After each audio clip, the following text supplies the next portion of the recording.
ಕೇರಳ ನ್ಯಾಯಾಂಗದ ಮಹೋನ್ನತ ಸಾಧನೆ. ಸ್ವಂತ ಸಾಫ್ಟ್ವೇರ್ ಅಭಿವೃದ್ಧಿಗೆ ಸುಪ್ರೀಂ ಪ್ರಶಂಸೆ. ಈ ವಿಷಯದ ಕುರಿತು ಹೆಚ್ಚಿನ ಮಾಹಿತಿ ಇಲ್ಲಿದೆ. ನಮಸ್ಕಾರ. ಇದು ಕೋರ್ಟ್ ಬೇಟ್ ನ್ಯೂಸ್. ಔಟ್ಸೋರ್ಸಿಂಗ್ ಇಲ್ಲದೆ ಸ್ವಂತ ಸಾಫ್ಟ್ವೇರ್ ಅಭಿವೃದ್ಧಿಪಡಿಸಿದ ಕೇರಳ ಹೈಕೋರ್ಟ್ ಬಹಳ ಮುನ್ನಡೆದಲ್ಲಿದೆ ಎಂದು ಕೇರಳ ಹೈಕೋರ್ಟ್ ಪ್ರಕರಣ ನಿರ್ವಹಣಾ ವ್ಯವಸ್ಥೆಯನ್ನು ಸುಪ್ರೀಂ ಕೋರ್ಟ್ ಪ್ರಶಂಸಿಸಿದೆ.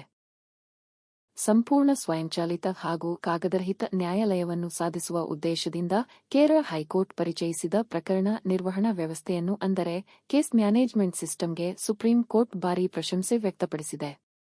ನ್ಯಾಯಮೂರ್ತಿಗಳಾದ ವಿಕ್ರಮ್ ನಾಥ್ ಮತ್ತು ಸಂದೀಪ್ ಮೆಹ್ತಾ ಅವರ ಪೀಠವು ರಾಜಸ್ಥಾನದ ಪೊಲೀಸ್ ಠಾಣೆಗಳಲ್ಲಿ ಕಾರ್ಯನಿರ್ವಹಿಸುವ ಸಿಸಿಟಿವಿ ಕ್ಯಾಮೆರಾಗಳ ಕೊರತೆಯ ಕುರಿತು ಸುಮೋಟೋ ಆಗಿ ಅಂದರೆ ಸ್ವಯಂಪ್ರೇರಿತವಾಗಿ ಕೈಗೊಂಡ ಪ್ರಕರಣವನ್ನು ವಿಚಾರಣೆ ನಡೆಸುತ್ತಿದ್ದಾಗ ನ್ಯಾಯಮೂರ್ತಿ ಮೆಹ್ತಾ ಅವರು ಹೈಕೋರ್ಟ್ನ ಈ ಉಪಕ್ರಮವನ್ನು ಮೆಚ್ಚುಗೆ ವ್ಯಕ್ತಪಡಿಸಿದರು.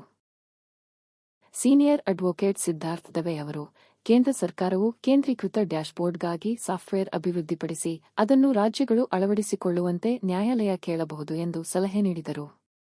ಇದಕ್ಕೆ ಪ್ರತಿಕ್ರಿಯಿಸಿದ ನ್ಯಾಯಮೂರ್ತಿ ಮೆಹ್ತಾ ಅವರು ಸಾಫ್ಟ್ವೇರ್ ಅನ್ನು ಯಾರಾದರೂ ಅಭಿವೃದ್ಧಿಪಡಿಸಬಹುದು, ಕೇರಳ ಎಲ್ಲರಿಗಿಂತ ಬಹಳ ಮುನ್ನಡೆದಲ್ಲಿದೆ. ಅವರು ಹೈಕೋರ್ಟ್ನಲ್ಲಿಯೂ ಸ್ವದೇಶಿ ಸಾಫ್ಟ್ವೇರ್ ಅಭಿವೃದ್ಧಿಪಡಿಸಿದ್ದಾರೆ, ಯಾವುದೇ ಔಟ್ಸೋರ್ಸಿಂಗ್ ಸಂಸ್ಥೆಗಳ ಮೇಲೆ ಅವಲಂಬಿಸದೆ ಸ್ವಂತ ಸಾಫ್ಟ್ವೇರ್ ಹೊಂದಿದ್ದಾರೆ ಎಂದು ಹೇಳಿದರು. ಅಮಿಕಸ್ ಅವರು ಈ ಅಭಿಪ್ರಾಯವನ್ನು ಒಪ್ಪಿಕೊಂಡರೂ ಕೇಂದ್ರ ಸರ್ಕಾರದ ಬಳಿ ಇನ್ನಷ್ಟು ಸಂಪನ್ಮೂಲಗಳಿವೆ ಎಂದು ಉಲ್ಲೇಖಿಸಿದರು. ಸಂಕ್ಷಿಪ್ತವಾಗಿ ಹೇಳುವುದಾದರೆ ಕೇರಳ ಹೈಕೋರ್ಟ್ನ ಸಿಎಂಎಸ್ ವ್ಯವಸ್ಥೆ ಅಂದರೆ ಕೇಸ್ ಮ್ಯಾನೇಜ್ಮೆಂಟ್ ಸಿಸ್ಟಮ್ ಪ್ರಕರಣ ದಾಖಲಾತಿಯಿಂದ ಹಿಡಿದು ಆದೇಶವನ್ನು ವ್ಯವಸ್ಥೆಯಲ್ಲಿ ಅಪ್ಲೋಡ್ ಮಾಡುವವರೆಗೆ ಸಂಪೂರ್ಣ ಪ್ರಕರಣ ಹರಿವಿನ ಪ್ರಕ್ರಿಯೆಯನ್ನು ನಿಯಂತ್ರಿಸುತ್ತದೆ. ಈ ಮೂಲಕ ಸಂಪೂರ್ಣ ಸ್ವಯಂಚಾಲಿತತೆ, ಪಾರದರ್ಶಕತೆ, ಪ್ರವೇಶ ಮತ್ತು ಪರಸ್ಪರ ಕಾರ್ಯಸಾಧ್ಯತೆಯನ್ನು ಅಂದರೆ ಇಂಟರೋಪೆರಾಬಿಲಿಟಿಯನ್ನು ಅಳವಡಿಸಲು ಪ್ರಯತ್ನಿಸಲಾಗಿದೆ. ಫೈಲ್ ಮಾಡಲಾದ ಪ್ರಕರಣಗಳ ಮಾಹಿತಿಯನ್ನು ಸ್ವಯಂಚಾಲಿತವಾಗಿ ಸ್ವೀಕರಿಸುವ ಸಾಮರ್ಥ್ಯ ಹೊಂದಿರುವ ದೇಶದ ಮೊದಲ ನ್ಯಾಯಾಲಯ ನಿರ್ವಹಣಾ ಸಾಫ್ಟ್ವೇರ್ ವ್ಯವಸ್ಥೆಯಿದು. ಈ ವ್ಯವಸ್ಥೆಯು ನ್ಯಾಯಾಧೀಶರು, ವಕೀಲರು, ಸ್ವಯಂ ವೈಯಕ್ತಿಕವಾಗಿ ಹಾಜರಾಗುವ ಪಕ್ಷಗಳು, ವಕೀಲರ ಗುಮಾಸ್ತರು, ಲಿಪಿಕರು, ಅಡ್ವೊಕೇಟ್ ಜನರಲ್, ಕೇಂದ್ರ ಸರ್ಕಾರದ ವಕೀಲರು ಮತ್ತು ಸ್ಥಾಯಿ ವಕೀಲರಿಗೆ ಡ್ಯಾಶ್ಬೋರ್ಡ್ಗಳನ್ನು ಒದಗಿಸುತ್ತದೆ. ಇದು ಈ ವ್ಯವಸ್ಥೆಯ ಪ್ರಮುಖ ಅಂಶಗಳಲ್ಲಿ ಒಂದಾಗಿದೆ. ಎಲ್ಲ ಹಿತಾಸಕ್ತಿದಾರರಿಗೆ ಪ್ರವೇಶ ಸಾಮರ್ಥ್ಯ ಹೆಚ್ಚಾಗಿದೆ. ಈ ವ್ಯವಸ್ಥೆಯನ್ನು ಜಾರಿಗೆ ತರುವ ಸಲುವಾಗಿ ಹೈಕೋರ್ಟ್ ನ್ಯಾಯಾಧೀಶರು 5 ಸದಸ್ಯರ ಉನ್ನತ ಮಟ್ಟದ ವಿಶೇಷ ಐಟಿ ತಂಡವನ್ನು ನೇಮಿಸಿದರು. ಈ ತಂಡವನ್ನು 2019ರಲ್ಲಿ ರಚಿಸಲಾಗಿದ್ದು, ಪ್ರತಿಯೊಬ್ಬ ಸದಸ್ಯರು ಇತ್ತೀಚಿನ ತಂತ್ರಜ್ಞಾನದಲ್ಲಿ ಹಲವು ವರ್ಷಗಳ ಅನುಭವ ಹೊಂದಿದ್ದರು. ದೇಶದ ಹಲವಾರು ನ್ಯಾಯಾಲಯಗಳು ತಮ್ಮ ದಾಖಲಾತಿ ವ್ಯವಸ್ಥೆಯನ್ನು ಡಿಜಿಟಲೀಕರಣಗೊಳಿಸಿ ಫೈಲಿಂಗ್ ಅನ್ನು ಜಾರಿಗೊಳಿಸಿದ್ದರು. ಕೇರಳ ಹೈಕೋರ್ಟ್ನ ವ್ಯವಸ್ಥೆಯ ವಿಶಿಷ್ಟ ಅಂಶವೆಂದರೆ ಅದರ ಪರಸ್ಪರ ಕಾರ್ಯಸಾಧ್ಯತೆ ಅಂದರೆ ಇಂಟರೋಪೆರಾಬಿಲಿಟಿ.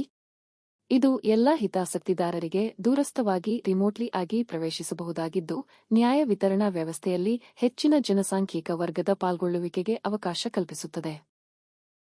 ಕಳೆದ ವರ್ಷ ಕೇರಳ ಹೈಕೋರ್ಟ್ ನ್ಯಾಯಾಧೀಶರು ಸಾಕ್ಷಿಗಳ ಹೇಳಿಕೆಗಳನ್ನು ಲಿಖಿತ ರೂಪಕ್ಕೆ ಪರಿವರ್ತಿಸಲು ಅಂದರೆ ಟ್ರಾನ್ಸ್ಕ್ರೈಬ್ ಮಾಡಲು ಟ್ರಯಲ್ ನ್ಯಾಯಾಲಯಗಳು ಕಡ್ಡಾಯವಾಗಿ ಕೃತಕ ಬುದ್ಧಿಮತ್ತೆ ಉಪಕರಣಗಳನ್ನು ಬಳಸುವಂತೆ ನಿರ್ದೇಶನ ನೀಡಿದರು. ಪ್ರಕರಣ ಶೀರ್ಷಿಕೆ: ಪೊಲೀಸ್ ಠಾಣೆಗಳಲ್ಲಿ ಕಾರ್ಯನಿರ್ವಹಿಸುವ ಸಿಸಿಟಿವಿ ಕ್ಯಾಮೆರಾಗಳ ಕೊರತೆ ಕುರಿತು ಸ್ವಯಂಪ್ರೇರಿತ ಪ್ರಕರಣ. ಪರಮವೀರ್ ಸಿಂಗ್ ಸೈನಿ ವಿರುದ್ಧ ಬಲಜಿತ್ ಸಿಂಗ್ ಎಸ್ಎಲ್ಪಿ ಸಂಖ್ಯೆ 3543/2020. ಇದು ಈ ವಿಷಯದ ಕುರಿತಾದ ಸಂಕ್ಷಿಪ್ತ ಮಾಹಿತಿ. ಕಾನೂನಿನ ಕುರಿತ ಮತ್ತಷ್ಟು ಮಾಹಿತಿಯನ್ನು ಪಡೆಯಲು ನಮ್ಮ ವೆಬ್ಸೈಟ್ಗೆ ಭೇಟಿ ನೀಡಬಹುದು. ಈ ಮಾಹಿತಿ ಉಪಯುಕ್ತವಾಗಿದ್ದರೆ ಒಂದು ಲೈಕ್ ಕೊಡಿ. ಪ್ರಶ್ನೆ, ಸಲಹೆ, ಸೂಚನೆ ಇದ್ದರೆ ಕಮೆಂಟ್ ಬಾಕ್ಸ್ನಲ್ಲಿ ಬರೆಯಿರಿ. ನಿಮ್ಮ ಸಹಕಾರ